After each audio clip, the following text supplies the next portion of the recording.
We are free to be free.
Out of the red corner, standing 6 feet 9 inches, he weighed in at 251 pounds. He is a freestyle fighter with a record of 10 wins, 8 losses, and 1 draw. Representing the Hammer House and hailing from Columbus, Ohio, ladies and gentlemen, please welcome into the cage, Wes, the Project Sims. Here comes the drop. Super now with collegiate wrestling experience at Southern Illinois, Edwardsville, and Portland State. Is that going to help him out? Is he going to tap? He's down. He's down. That's it. You did it. Now let's talk about the future. We talked a little bit earlier, and you told me from things that you might want to fight Debo from the movie Friday, that you might disappear and go train with some guy named Count Dante. What's up, man? Gotta learn the art of Dim Mac. Death with the hands. His name was John Keon, but he called himself Count Dante. And he says, they say that he challenged Ali to a fight in November 1966. Do you remember anything about that? Must have been a silent challenge. But it's one of these things that pops up now and then when people talk. About, you know, but this guy was like, he was a martial artist. He was the martial artist before what Inoki. happens with guys, they attach themselves to Muhammad because everything good comes from Muhammad. You can't help it. But this guy, I don't know him from the man in the moon. You guys speak about it. Yeah. They said he walked up to his house in Chicago and challenged him. Now, I do remember that he advertised it because I was about 10 years old then. His house in Chicago. Yeah. when Muhammad, that's way back. Right, that's 66. Yeah. No, But November so, 66. no, this guy's got to be full of baloney. Nice, must be a nice guy. But Well, they have hallucinations. Well, he's a dead guy right now. Well, what are you going to do? You got. Hey, everybody walking the streets is a different individual. You can't help that. That's life. So I don't have to get in the front read to it, but it never happened. Okay. Mr. Dundee, setting Muhammad's great charisma aside for a moment. As far as John Keon, very good instructor, good guy, good friend, but just very cocky, very self-centered, very, he was arrogant to a point, but John always believed in, if you're talking about me, you know about me. When I saw him work, the handwork was just absolutely mesmerizing. But he was a guy that would do the soft techniques, and they would have more of a slapping, gouging. You do a whole bunch of moves and say, well, I just ripped out his eye and took off his ear, and his handwork was probably the most charismatic that you'd ever have seen. To me, as a little kid, that's the part of him that I remember most, and being impressed with his technique and how fast he was. And his whole demeanor to me, as I look back as an adult now, was just really awesome. At the time, I was just a kid having a good time with this guy. First of all, I don't think there was anything in a karate manual that John couldn't do. John was possibly the most powerful person I'd ever met. John could slap you on the shoulder and break your arm. John had a dark side. He didn't really want to see sport karate. And these techniques were never meant to be used against other men in a sport setting. We did articles about comic book ads, kind of the kind of stuff Dan Kelly's doing now. But we would just be, we didn't try to find Count Dante or anything. We just would write an article about his death matches, and kind of just riff on the ad itself. So did people take the ad seriously, or did they take it tongue-in-cheek? We took it tongue-in-cheek. I mean, maybe when I was a real little kid, I was just floored by it. Because, that ad ran when I was like 6 years old. So it just looked really weird to me. And it was very striking. But later on, even in our high school years, and definitely when I'm in my 20s making up the band name, we're kind of taking it as a joke, It's just so over the top, how could this be serious? And later I found out that it was maybe a little too serious. Dante, the original Dante, John Keon, took it so seriously that it ended his life. I'm still alive today because I'm a lousy Count Dante. Unfortunately for Keon, he was a very good Count Dante. He didn't stand for no crap. He didn't take he didn't take second stage to nobody. He was aggressive. Whatever he wanted to do, he did. That was it. If he decided that, like in '63, when he was going to put on the World's Tournament, the general consensus of opinion was that the different styles would never come together, could never come together and compete, and he proved them wrong. He got styles from all over the country to come in and sit down. But it was his tournament, he ran it, and he let them know it. I think he, in my opinion, and I got into tournaments in the infancy of American karate. I think he did more to promote the way tournaments are today. He was a founding father of that, more so than Trias. Trias had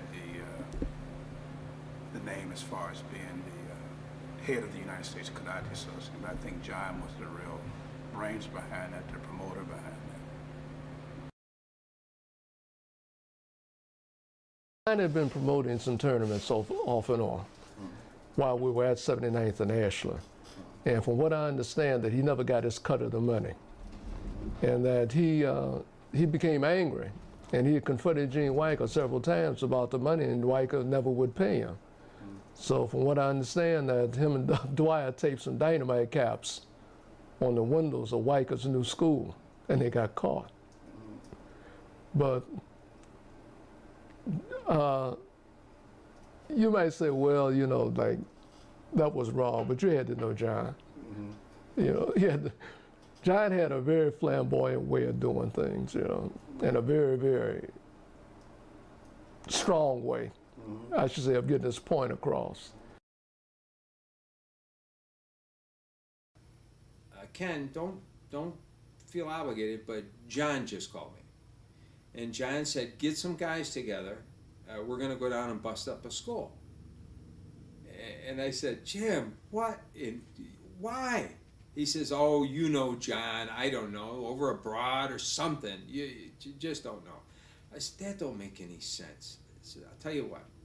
I said, you know, you should tell John, if he's got a problem with any one guy, he should go man to man and settle it. I met the Count when I was still a policeman. I had taken the bar.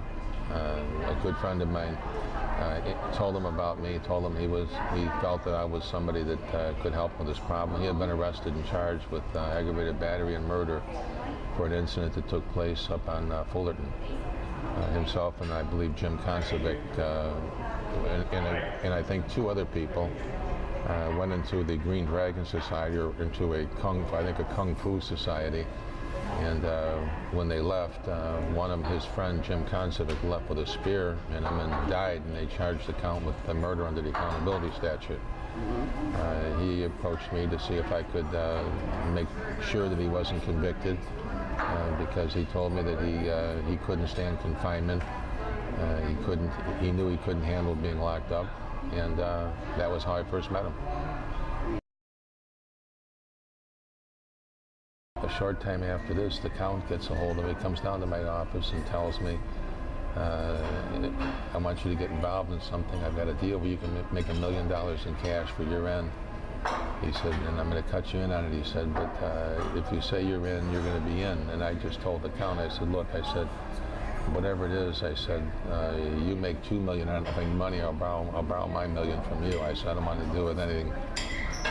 It turned out that was the Purelator thing, because it wasn't long after that the Purelator thing went down, and it turned out the people that were arrested going to the Cayman Islands with part of the money were some people the Count had been doing business with down in Boston. It was a commodity broker in Boston. The Count also had some business interest in Boston. He was the one who arranged the Purelator thing. Just a day or two before he died, he called me and wanted me to come to his house. I went to his house, and he showed me a large box full of money in his closet, telling me that I'm not an idiot you think I am, and you know, I've got money and I this and I that. And he seemed high. He was high and strange at the time. Again, a day or so after this, I get a call from his girlfriend to come by the house. I come by the house, and here he is dead.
And oh, the cat used to like to go to the lake and swim. We used to bring the cat over to the North Beach there, on North Avenue there, and the cat would go swimming during the summertime. Oh, the cat loved the water. It was aquatic, big animal, but it loved the cold. And it was spring. It was swimming in the springtime in April. That's cold, that water, but it was impervious to cold water. That cat was dragged everywhere, including to the Catholic Church to get blessed.